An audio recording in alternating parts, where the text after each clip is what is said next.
Hello, Jimmy here at O'Reilly's. So I have here now to look at a Ford Transit Custom 2014, so it'll be a 2.2 model.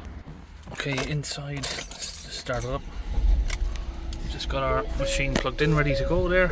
I'm going to start diagnosing what these lights are on for. So we've got engine management light and skid control as well. Okay, we're just loaded up. We need a high-speed scan.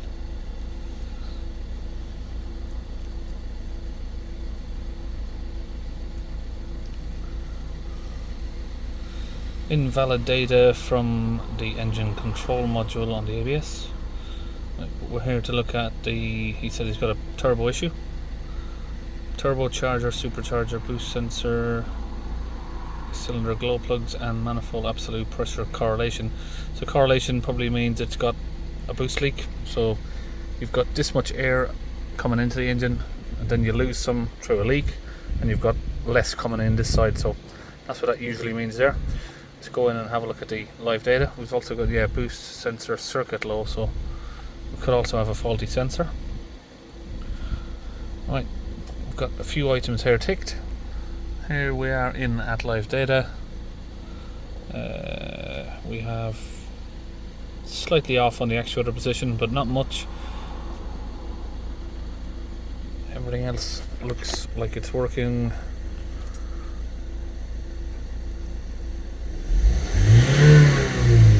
The actuator comes up and down exactly where it wants to be, where it's demanded to be. Charger temperature, it's reading a little bit higher than you'd expect, but it is quite a warm day today. This one, intake manifold pressure, that's not moving, it's just flatlined. So maybe it's just a dead center, but we could also have a boost leak. So we're going to open the bonnet and go through.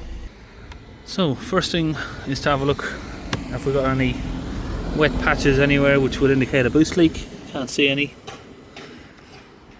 But the manifold pressure sensor, I'm trying to think where that is. It's going to be on the plastic inlet down here. So we may need to get a few of these pieces off. We're going to need 7mm for this.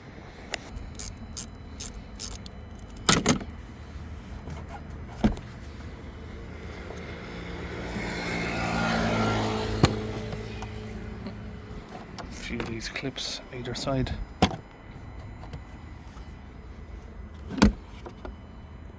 Okay, so I can see the air filter is distorted a little bit.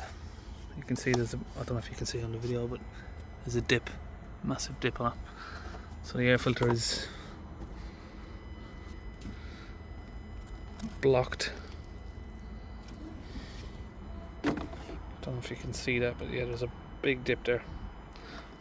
This can collapse. They have known to be collapsing on these transits, and then they get sucked into the air, into the intake, into the turbo. So that's going to need changing soon. Let's get this out. Okay, so I'm going to use this multimeter.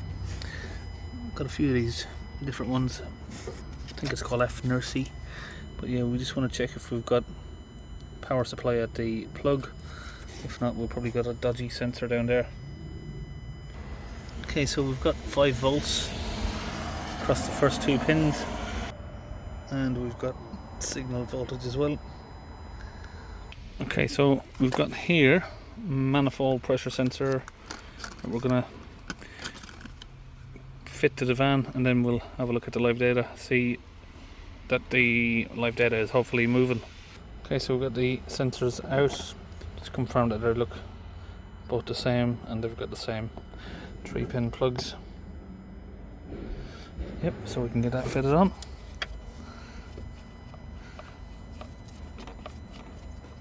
Before we bolt it in, we're just going to plug it in and make sure that we've got the correct reading on live data. Okay, back in the car or van. So you see there we've got now 1.1 bar, so that is exactly atmospheric pressure. So that's where we should be looking at. Now, if we start the van, let's start it up.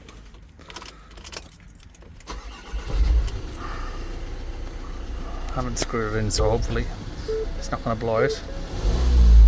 So you see now the graph is moving up, down. So it looks like that's all it was. Pretty rare really to see a manifold pressure sensor fail on these. It's not often I change them. See, this one is now flatlining because we've got it unplugged. This is onto the airflow sensor. Yeah, everything else looks spot on really. But while we've got it off, we're going to do a pressurized smoke test while we're here. Okay, so we're going to hook this up to the intake. Just inflate that so we seal it off. So we just switch on our smoke machine here. Can't really see that on the screen, but yeah, we'll just increase it up to a couple of psi, make sure we ain't got a boost leak anywhere.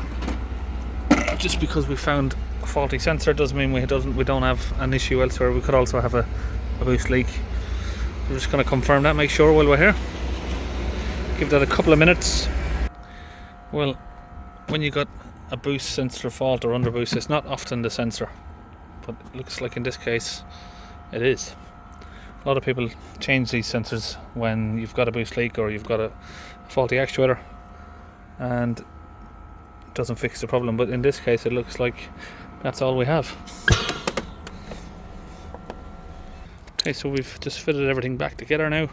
Okay, back inside, everything connected together now. It's all looking okay. So what we're going to do is these fault codes that we had, so we're going to ignore. Now we've got some fresh codes that are going to come up, like I said, because we've had the intake manifold, intake air temperature sensor off, and the airflow sensor. So just going to ignore those. What we're going to do is clear the fault codes.